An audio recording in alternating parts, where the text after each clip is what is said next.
آئینہ دیکھتے. ہمارے نوجوان بھی سارا دن آئینے کے آگے کھڑے رہتے ہیں، کبھی بال اس طرح کے بناتے ہیں، کبھی اس طرح کے. تو میرا کئی دفعہ دل کرتا ہے کہ میں ان سے کہوں کہ تو آئینے کو کہہ رہا ہے جھوٹ بول، پر وہ کیسے بولے؟ تو کہہ رہا ہے آئینے کو کہ تو کیا سب سے پیارا تو ہی لگ رہا ہے، پر وہ کیسے بولے؟ اس نے تو سچ بتانا ہے.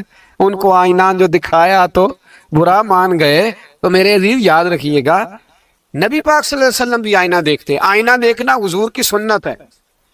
کوئی سنت سمجھ کے آئینہ دیکھے گا تو ایک دفعہ دیکھنے پر 100 شہیدوں کا ثواب ملے گا. لیکن نبی پاک صلی اللہ علیہ وسلم آئینہ دیکھتے کیا کہتے؟ اللہم انت حسنت خلقی فحسن خلوقی. یا اللہ، یہ دیکھیں حضور نے ہمیں سکھایا ہے، یا اللہ جس طرح تو نے میری صورت اچھی بنائی ہے میری سیرت بھی اچھی بنا دے.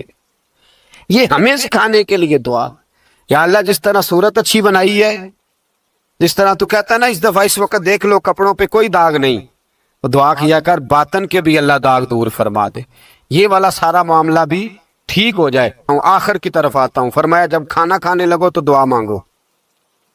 اور ایک روایت میں فرمایا یہ دعا پڑھ لو، کھانے میں زہر بھی ہوگا تو تم پہ اثر نہیں کرے گا. کھانے پہ ایسے میں بڑی تکلیف سے کہتا ہوں کہ آج بھی ہمیں کہنا پڑتا ہے کہ بہت سارے لوگ ایسے ہیں جو ابھی بھی کھانے سے پہلے بسم اللہ نہیں پڑھتے. یار بڑے افسوس کی بات نہیں؟ بڑے افسوس کی.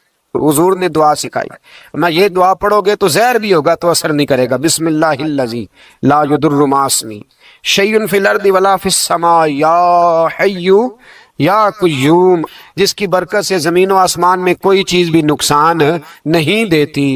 اور اے اللہ ہے ہمیشہ زندہ رہنے والے اور قائم رہنے والے. یہ نبی پاک علیہ السلام. اور ایک حدیث میں اور بھی دعا آئی ہے. بسم اللہ شریف تو خیر بخاری میں موجود ہے، مسلم میں موجود ہے. بسم اللہ والا بارکت اللہ بھی ایک حدیث میں نبی پاک صلی اللہ علیہ وسلم نے ارشاد فرمایا. اور جب کھانا کھا چکے پھر کہا دعا مانگو، الحمدللہ الذی اطعمنا وسقانا وجعلنا من المسلمین.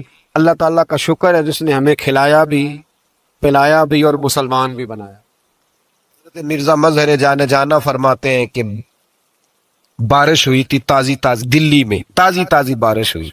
ایک بابا لکڑی کے جوتے پہنے ہوئے کھڑا ہوں، اللہ اللہ اللہ اسی کسے دے کچھ بھی نہیں لگ دے نہ کوئی ساڈا دردی. بابا مست ہو کے جا رہا، اللہ اللہ کرتا جا رہا. ایک طوائف اپنے کوٹھے سے اتر کے تو سیڑھیوں پہ بیٹھی تھی، ساتھ اس کا یار بھی بیٹھا تھا. بابا اپنی مستی میں جا رہا تو بابا جی کے پیروں سے کچھ مٹی اڑی تو اس عورت کے کپڑوں پہ پڑ گئی. پرواہ ہی نہیں، بزرگ گزر رہے. وہ یار اس کا دوڑا ہوا آیا، اس نے آ کے تھپڑ مارا.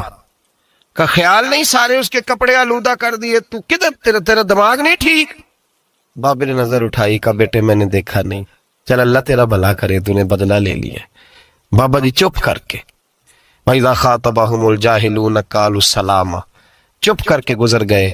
ٹھنڈ کا موسم تھا، بارش تازہ ہوئی تھی، حلوائی دودھ کاڑ رہا تھا. اس نے بٹھایا بابا جی کو پھٹے پہ، پیالہ پکڑا، دوڑ کے آگے بڑھا. بزرگ آ گئے، آئیے بیٹھیے. دودھ کا گرم گرم پیالہ شکر ڈال کے دیا. بابا جی نے دودھ پیا، پھر نظر جھکی، پھر رنگ بدلا.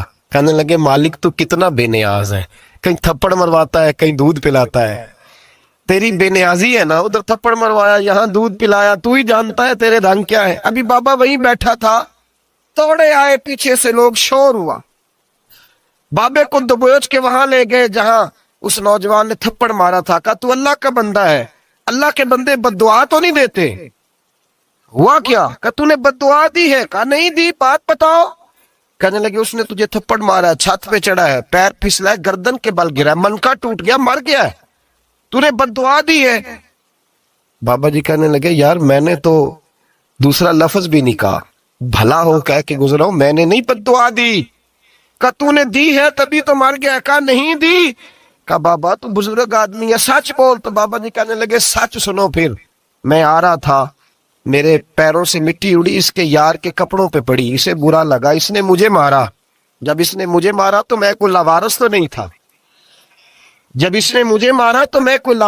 نہیں تھا، مجھے دشمن نہ چھیڑو، میرا ہے کوئی جہاں میں ابھی پکار لوں گا، نہیں دور ہے مدینہ. اس نے مجھے مارا تو میں کوئی لاوارث تھا کہ میرا بدلہ کوئی نہ لیتا. اس نے مجھے مارا ہے تو میرے یار کو برا لگا ہے تو اس نے اسے مار دیا ہے، میری تو غلطی کوئی نہیں، یاروں کا جھگڑا ہے. یہ تو دوستوں کا جھگڑا ہے, یہ تو یاروں کا جھگڑا ہے, کوئی غلطی نہیں میری, کوئی غلطی نہیں. خش خش جنہ قدر نہیں میرا, اے میرے صاحب نو وڈیائیاں, میں تے گلیاں دا روڑا کوڑا, میں گلیاں دا روڑا کوڑا, مینو محل چڑھایا ہے سائیاں, مینو محل چڑھایا ہے سائیاں. فرمایا اس نے مجھے لوارث سمجھا تھا کہ تھپڑ مار کے گزر جائے, میرا کو پوچھے گا ہی نہیں. میرے رسول پاک علیہ السلام کے بارے میں رب فرماتا ہے ابھی میں تو تیرے ہو تو وہ کافر کو سزا نہیں دیتا کہ تو موجود ہے. یاد رکھیں حضرت فضیل بن ایاز فرماتے ہیں ایک جوان تھا, مسجد میں آیا, لوگوں سے کہنے لگا روٹی کھلاؤ, کسی نے توجہ نہ کی. اس نے کہا میں رب بتانے والا ہوں, میری طرف دیکھو تو صحیح. کسی شخص نے خیال ہی نہ کیا. پھر اس نے کہا یار تھوڑا سوچو, نمازیوں سے کہا, اہل علاقہ سے کہا, انہوں نے کہا تیری طرح کے بڑے درویش دیکھیں.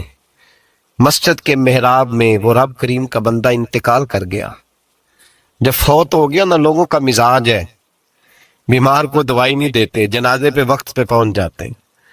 جب کوئی گر رہا ہوتا ہے تو سہارا کوئی نہیں دیتا, جب کوئی گر جاتا ہے ٹانگ ٹوٹ جاتی ہے تو تیمارداری کو زمانہ پہنچ جاتا ہے.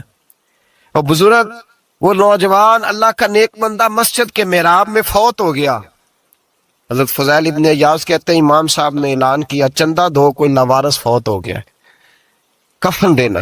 چندہ کٹھا ہوا, کفن خریدا, جنازہ پڑا, عشاء کے بعد دفن کر کے آئے. فجر کی نماز کے لیے جب امام اور مؤذن مسجد میں آئے تو چیخیں مارنے لگے, تڑپنے لگے, دور دور تک آوازیں پھیل گئی, دنیا دوڑی آئی. کیا ہوا؟ کہنے لگے وہ جو تم نے کفن پہنایا تھا وہ یہاں پڑا ہوا ہے, اور دیکھو کفن پہ تحریر لکھی ہے. تحریر کیا ہے؟ عرش کے مالک نے فرمایا میرے دوست نے روٹی مانگی تم نے دی نہیں, اس نے تمہیں میرے قریب کرنے کے لیے اپنی طرف توجہ کرائی, تم نے کی نہیں, اور میرا یار تمہارے کفن کا محتاج تھا. سنبھال کے رکھو اپنا کفن, میں نے اسے جنت کا لباس عطا فرما دیا, سنبھال کے رکھو. یہ کوئی لاوارثوں کا ٹولہ ہے؟ یاد رکھیں جو وارث والے ہیں, وارث والے ان کا رنگ اور ہے, جو ماننے والے ہیں ان کا مزاج اور ہے. اپنی زندگی لاوارثوں کی طرح نہیں.